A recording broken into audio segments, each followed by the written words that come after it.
thank you for joining us here online for this new Euronews format. This is 12 minutes with Edi Rama, Prime Minister of Albania. Thank you for being here.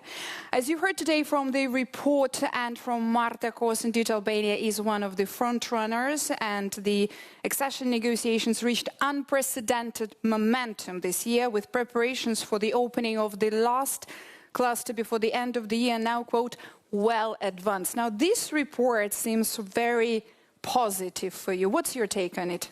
Yeah, the report is very positive, and the whole year has been extremely positive. We have opened 5 of 6 clusters within only 11 months, which is an absolute record in terms of speed. It's something that until only a few years ago I would not been able to imagine. But this is why life is so beautiful. So what's the secret? Why don't you share this secret with other candidate countries? The speed is related with 2 main factors. On one hand, during what I call years of humiliation, which were the years when the EU Commission was recommending to the Council to open accession talks with Albania, and we were rejected by few countries. We stubbornly prepared for the moment of the opening, and we trained in the hardest way with all our team by simply saying to ourselves, our moment to show our true colors will come, and for that moment we have to be ready. And as a matter of fact, when the moment came, we were much more advanced than maybe others in that precise moment of the opening. Well, given that this has been indeed a very long process for Albania, it has been 16 years altogether. You've previously spoken about the shifting goalposts by Brussels. Do you feel like this has changed and there is this new push and this situation is over for Albania, but also for the other candidates from the region, because they have been also waiting for a very long time? And here comes the factor number 2, which is exactly Brussels, that changed its approach and woke up.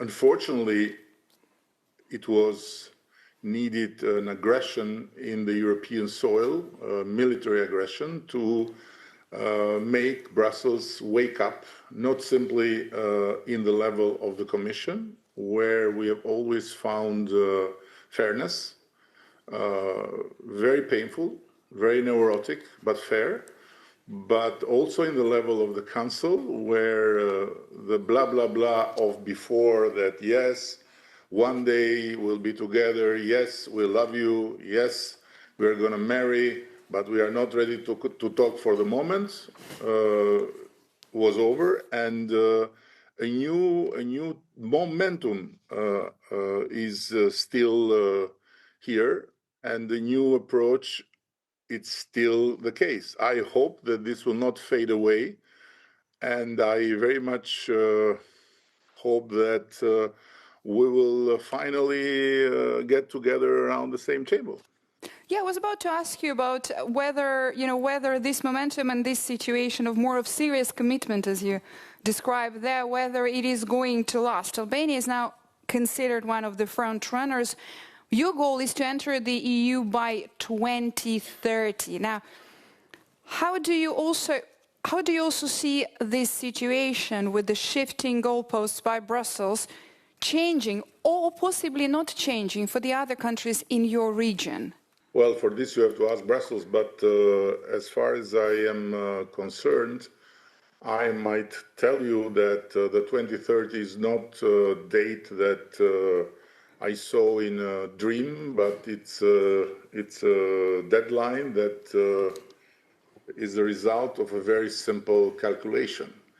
We start from the fact that together with the Commission, in full consensus with the Commission, We have agreed on a calendar that is very ambitious, but it's doable, of homework for us to conclude the accession talks, the negotiations, at the end of 2027. There is a possibility to do it even faster, let's say in the first half of 27, and would be reasons for that, but let's say end of 27.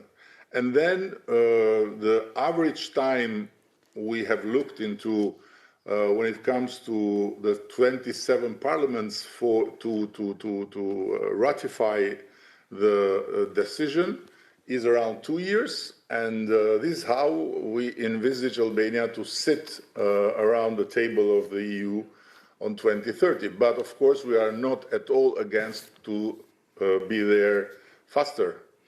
Everyone has its own path, and everyone has to fulfill its own obligations and to do its own homework. So and there are different characteristics in the region.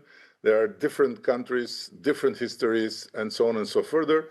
When it comes to us, I can say with a very loud voice that we are the most Euro-optimistic nation in Europe, or as Donald Trump would say, on Earth.